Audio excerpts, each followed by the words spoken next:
আসসালামু আলাইকুম, স্বাগত জানাচ্ছি আরটিভির মধ্যাহ্নের সংবাদে। আপনাদের সঙ্গে আছি আমি সিনথিয়া রহমান।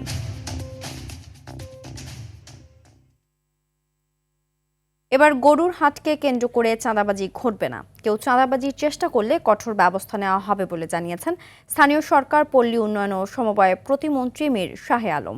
সকালে গাবতলী হাট পরিদর্শনে এসে প্রতিমন্ত্রী জানান, কোরবানির পশু আনা নেওয়ার সময় সড়কে চাঁদাবাজি রোধে কঠোর অবস্থানে থাকবে সরকার।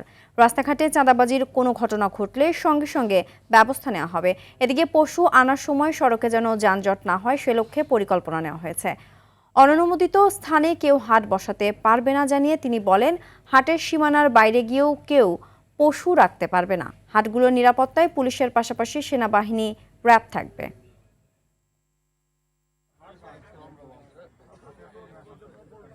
উত্তর এবং দক্ষিণ সিটি কর্পোরেশনের নির্ধারিত পশুর হাটের বাইরে নতুন করে যত্রতত্র কোনো হাট বসবে না। নকল টাকা যাতে কেউ ব্যবহার করতে না পারে, এটা ব্যাংকের লোক মেশিন নিয়ে এখানে উপস্থিত থাকবে এবং পুলিশের আইন শৃঙ্খলা বাহিনীর পক্ষ থেকে অনেকগুলো ওয়াচ টাওয়ার থাকবে। নেত্রকোনায় মাদ্রাসার শিশু শিক্ষার্থীকে ধর্ষণের মামলায় কওমি মাদ্রাসার প্রতিষ্ঠাতা ও শিক্ষক আমানুল্লাহ সাগরকে গ্রেফতার করেছে র্যাব। গতকাল ময়মনসিংহের গৌরীপুর থেকে তাকে গ্রেফতার করা হয়। এ বিষয়ে সংবাদ সম্মেলনে র্যাব বিস্তারিত জানানোর কথা রয়েছে। জেলার মদন উপজেলায় ওই শিক্ষকের নির্যাতনে শিশুটি এখন 7 মাসের অন্তঃসত্ত্বা। এ ঘটনায় এলাকায় ব্যাপক ক্ষোভের সৃষ্টি হয়েছে। সম্প্রতি শিশুটির শারীরিক পরিবর্তন দেখে জিজ্ঞাসাবাদ করেন মা। এক পর্যায়ে শিশুটি শিক্ষকের দ্বারা নির্যাতনের বিষয়টি প্রকাশ করে। পরে তার মা বাদী হয়ে মদন থানায় একটি মামলা করেন।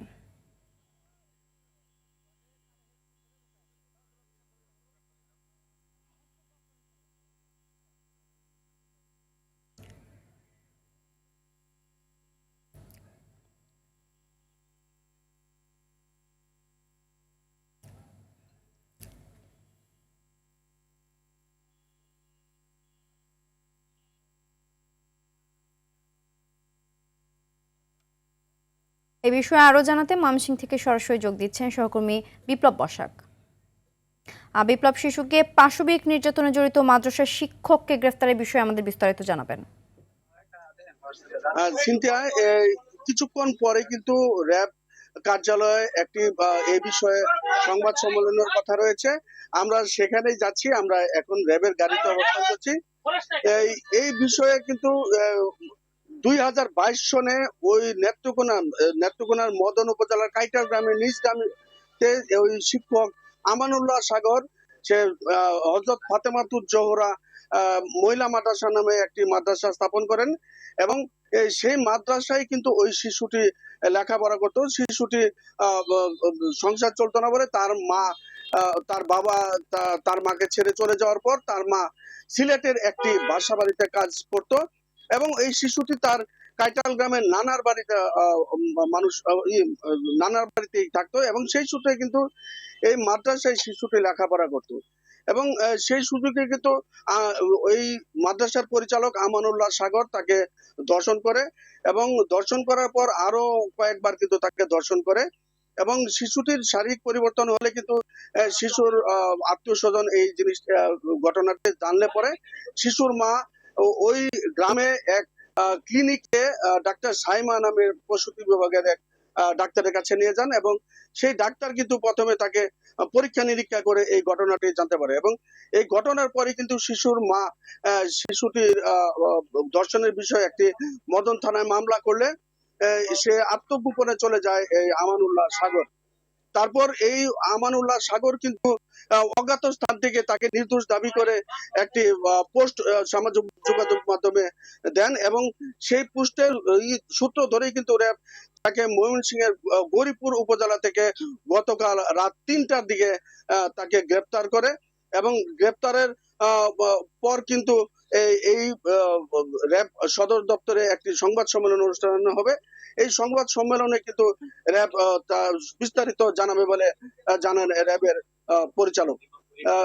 চিন্তা এই ছিল ময়মনসিংহ থেকে সর্বশেষ এই শিশু নির্যাতনের ব্যাপারে। 3 ছাত্রীর হলে সিট বাতিলের সিদ্ধান্তকে কেন্দ্র করে বিক্ষোভ করেছে সরকারি তিতুমির কলেজের ছাত্রীরা। এ সময় সিট বাতিলকৃত ছাত্রীদের পক্ষে বিপক্ষে অবস্থান নিতে দেখা যায় শিক্ষার্থীদের। গেল রাতে তিতুমির কলেজের সুফিয়া কামাল হলের সামনে উত্তেজিত পরিস্থিতি সৃষ্টি হয়। একসময় প্রধান ফটকের সামনে জড়ো হতে থাকেন ছাত্ররাও। এক পক্ষের অভিযোগ, হলে ছাত্র রাজনীতি নিষিদ্ধের দাবি জানানোর কারণে বাতিল করা হয়েছে 3 জন ছাত্রীর সিট। অন্যদিকে আরেক দল বলছেন, গোপন রাজনৈতিক কার্যক্রমের ফলেই বাতিল করা হয়েছে ওই 3 শিক্ষার্থীর সিট।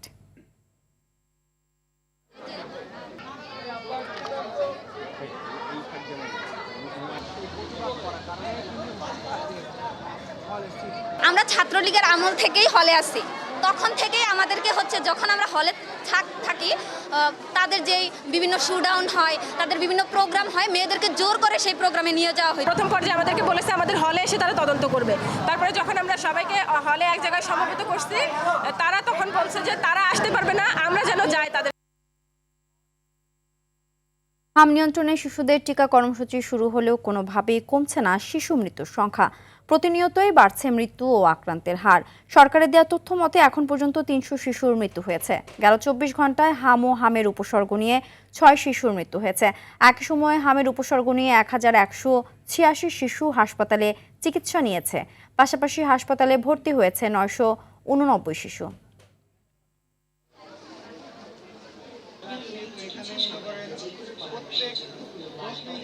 একটা মাত্র ডাক্তার থাকে, সিরিয়াল এখান থেকে যাইতে যাইতে 100 মানুষ লোক থাকলে এখানে আপনি শিশু মারা গেছে কালকে প্রায় 4টার মতো সিরিয়ালই মারা গেছে। রুগী না থাকলে যদি আপনি রুগী দেখতে দেখতে যদি মারাই যায় তাহলে আমার সন্তান নিয়ে তোলা লাভ নেই। দর্শক, হামের ভ্যাকসিন বহনকারী একটি বিমান শাহজালাল আন্তর্জাতিক বিমানবন্দরে পৌঁছানোর কথা রয়েছে। সেখানে আছেন সহকর্মী মোহাম্মদ সায়েম, সরাসরি যুক্ত হব তার সাথে। সায়েম, হাম রুবেলার ভ্যাকসিন বহনকারী বিমান এখনো পৌঁছেছে কিনা, কি তথ্য আছে আপনার কাছে জানাবেন? জি সিদ্ধি, আপনি যেমনটি বলছিলেন যে হামে আক্রান্ত রোগীর সংখ্যা কিন্তু দিন দিন বাড়ছে এবং শিশুদের মৃত্যুও কিন্তু উদ্বেগজনক হারে বেড়ে যাচ্ছে। অন্তর্বর্তীকালীন সরকারের সময়ে হামের যে ভ্যাকসিন এটি আমদানি করা হয়নি বলে কিন্তু সরকারের পক্ষ থেকে জানানো হয়েছে, যে কারণে এই যে হামের প্রাদুর্ভাব এটা কিন্তু মহামারী আকারে সংক্রামক হারে কিন্তু বৃদ্ধি পেয়েছে উদ্বেগজনক হারে। এবং আমরা যেটুকু জানতে পেরেছি, বর্তমান সরকার তারা কিন্তু বাচ্চাদেরকে হামের টিকা দেওয়ার জন্য কিন্তু তারা খুবই তৎপর রয়েছে এবং সেই অনুযায়ী কিন্তু তাদের একটি গণটিকা কার্যক্রম সেটি কিন্তু চলমান রেখেছে। এবং আজকে মাননীয় স্বাস্থ্যমন্ত্রী তিনি এখানে ইতোমধ্যে বিমানবন্দরে এসে উপস্থিত হয়েছেন। এখানে হামের আরও ভ্যাকসিন আসার কথা রয়েছে এবং হামের যে ভ্যাকসিন বহনকারী বিমানটি আজকে সকাল 11টা 40 নাগাদ শাহজালাল আন্তর্জাতিক বিমানবন্দরে অবতরণ করারও কথা রয়েছিল এবং স্বাস্থ্যমন্ত্রী এখানে এসেছেন এবং আমরা কিছুক্ষণের মধ্যেই আমরা জানতে পারবো যে আসলে ভ্যাকসিনের বহনকারী বিমানটি এখানে এসেছে কিনা এবং এর বিস্তারিত ব্রিফিংয়ের মাধ্যমে স্বাস্থ্যমন্ত্রী তিনি এখানে আমাদেরকে জানাবেন। এই ছিল আমার কাছে এখান থেকে সর্বশেষ। ধন্যবাদ। ময়মনসিংহে অস্বাভাবিক হারে বাড়ছে হাম আক্রান্ত শিশুর সংখ্যা। ময়মনসিংহ মেডিকেল কলেজ হাসপাতালে হাম আক্রান্তে চিকিৎসাধীন অবস্থায় আরও 1 শিশুর মৃত্যু হয়েছে। এ নিয়ে হাসপাতালটিতে মোট 26 শিশুর মৃত্যু হয়েছে। গত 16 এপ্রিল কিশোরগঞ্জের করিমগঞ্জ থেকে 4.5 মাসের ছেলে শিশু হামের উপসর্গ নিয়ে হাসপাতালে ভর্তি হয়। শিশুটি মঙ্গলবার দুপুরে হাসপাতালে চিকিৎসাধীন অবস্থায় মারা যায়। হাসপাতাল কর্তৃপক্ষ জানায়, হাসপাতালের আইসোলেশন ওয়ার্ডে নতুন করে আরও 17 শিশু ভর্তি হয়েছে এবং আইসোলেশন ওয়ার্ডে এখন চিকিৎসাধীন রয়েছে 75 শিশু। হাম সংক্রমণের বিষয়ে জানাতে রাজশাহী থেকে সরাসরি যোগ দিচ্ছেন সহকর্মী মোস্তাফিজ রকি। মোস্তাফিজ, হামে মৃতের সংখ্যা বেড়েছে, এ বিষয়ে কি বলছেন চিকিৎসকরা?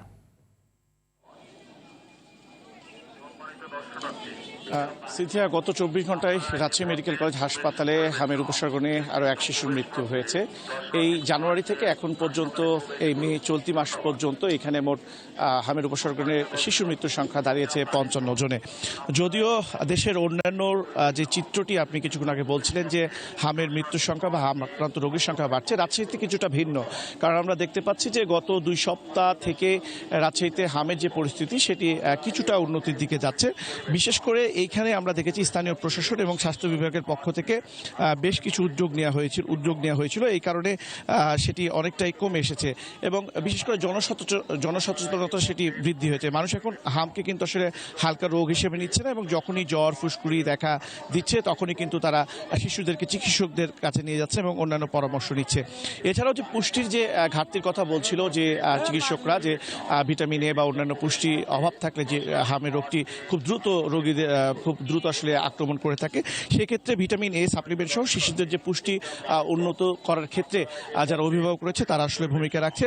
এছাড়াও বাড়তি সতর্কতা হিসেবে যে সমস্ত শিশুদের আসলে টিকাদান যে কর্মসূচি সরকার যে চলমান রয়েছে সেই টিকাদান কর্মসূচির মধ্যে কিন্তু তাদেরকে নিয়ে আসা হয়েছে, বিশেষ করে স্কুল এবং কমিউনিটি পর্যায়ে। এক্ষেত্রে কিন্তু রাজশাহীর যে হামের যে পরিস্থিতি সেটি উন্নতির দিকে আসছে এবং আমি কিছুক্ষণ আগেও রাজশাহী মেডিকেল কলেজ হাসপাতালে যিনি মুখপাত্র রয়েছে ডাক্তার শঙ্করকে বিশ্বাস, তার সাথে কথা বলছি। তিনি বলছেন যে যেভাবে আসলে রাজশাহী মেডিকেল কলেজ হাসপাতালে আইসিইউ সংকট সহ যে হামের উপসর্গনে শিশু রোগীর সংখ্যা বাড়ছে সেটি এখন কমে এসেছে, কারণ তারা হাসপাতালে আইসোলেশন ব্যবস্থা করেছেন। যে সমস্ত রোগীর উপসর্গ দেখা দিচ্ছে তাদেরকে আলাদাভাবে ওয়ার্ডে তাদেরকে চিকিৎসা দেওয়া হচ্ছে। এছাড়াও তাদেরকে যে বাড়তি যে সুযোগ সুবিধাগুলি সেগুলো আসলে দেওয়া হচ্ছে এবং সার্বক্ষণিক রাজশাহী মেডিকেল কলেজ হাসপাতালে আপনি জানেন যে একটি বিশেষ ডাক্তারদের কিন্তু একটি টিম রাখা হয়েছে, যে কারণে আসলে শিশুদের যাদের উপসর্গ বা হামে আক্রান্ত হচ্ছে তাদেরকে যে চিকিৎসা সেবা সেটি আসলে দেওয়া হচ্ছে। সিনথিয়া, ধন্যবাদ।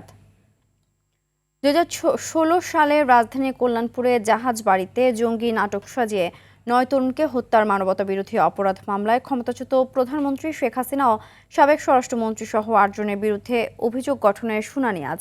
বিচারপতি গোলাম মর্তুজা মজুমদারের নেতৃত্বাধীন ট্রাইব্যুনাল 1 হবে এ বিচারিক কার্যক্রম। পরে 1 ট্রাইব্যুনালে আওয়ামী শাসনামলে র্যাবের টিএফআই সেলে গুম নির্যাতন মামলায় শেখ হাসিনা এবং সাবেক ও বর্তমান 11 সেনা কর্মকর্তা সহ 17 জনের বিরুদ্ধে সাক্ষ্য গ্রহণ হবে। এছাড়া শতাধিক মানুষকে গুম খুনের মামলায় সাবেক সেনা কর্মকর্তা জিয়াউল আহসানের বিরুদ্ধে সাক্ষ্য গ্রহণের কথা রয়েছে। অন্যদিকে ট্রাইব্যুনাল 2 কুষ্টিয়ায় 6 জনকে হত্যাসহ 8 অভিযোগে অভিযুক্ত জাসদ সভাপতি হাসানুল হক ইনুর পক্ষে 9ম দিনের যুক্তি উপস্থাপন করবেন তার আইনজীবী। সকালে সব মামলায় গ্রেফতার মোট 14 আসামিকে ট্রাইব্যুনালে হাজির করা হয়েছে।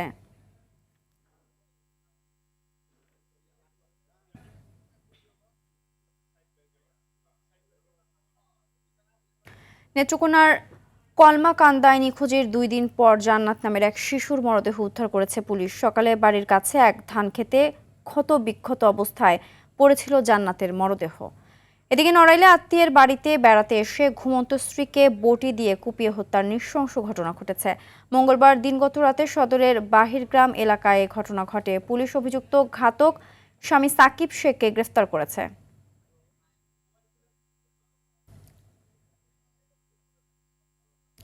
মধ্যাহ্নের সংবাদ এ পর্যন্তই। দুপুরের সংবাদ 2:45 দেখার আমন্ত্রণ রইল। ধন্যবাদ সবাইকে।